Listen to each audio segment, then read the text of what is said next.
विद्यार्थी अगर अभ्यास नहीं करता है तो आप मान के चलिए कि वहां तो वो पास नहीं होगा, और पास हो भी गया तो रैंक बहुत पीछे चली जाएगी। प्रैक्टिस बहुत ज्यादा जरूरी होती है।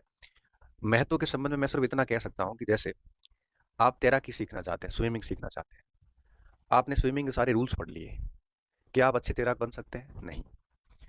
रूल्स पढ़ने से आप तैराक नहीं बन सकते, आपको उतरना पड़ेगा। तैरने के लिए आपको स्विमिंग पूल में उतरना पड़ेगा, जलीय क्षेत्र में कूदना पड़ेगा, तभी आप तैराक बन सकते हो। और उसमें स्विमिंग पूल में भी आपकी जितनी जबरदस्त प्रैक्टिस होगी, जितना जबरदस्त अभ्यास होगा, उतने अच्छे आप तैराक बनेंगे। उसी तरह से जैसे आपको गाड़ी सीखनी है और आप है वो गाड़ी सीखने के सारे रूल्स पढ़ लो कि क्लच दबाना है, गियर लगाना है, स्पीडोमीटर, क्लच टाइप से, आप नहीं चला पाएंगे नियम सीखने के बाद। और आपको नियम पता भी नहीं होंगे कि कब क्लच करना, वैसे ड्राइवर को बैठते अपने आप पता चल जाता है। आप जब तक उस गाड़ी के ऊपर प्रैक्टिस नहीं करोगे तब तक आप स्किल्ड नहीं होंगे, शार्प नहीं होंगे, आप गाड़ी नहीं चला पाएंगे, भले कितने नियम आपको आते हो। यही बात गेम्स पे लागू है। गेम्स के सारे नियम पढ़ लो, लेकिन वो आपको आएगा तभी जब आप प्रैक्टिस करोगे।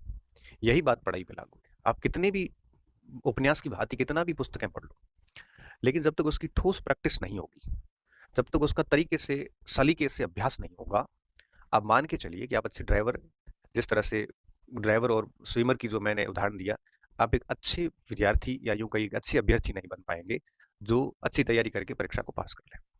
तो जो पढ़ा है उसको एग्जाम हॉल में ठीक से इम्प्लीमेंट करने के लिए आपका एग्जाम से पूर्व अच्छे तरीके से प्रैक्टिस होना जरूरी है। इन 3 उदाहरण से आप इसका महत्व समझ गए होंगे कि बिना प्रैक्टिस कुछ भी नहीं हो सकता। Practice makes man perfect. आपको परफेक्ट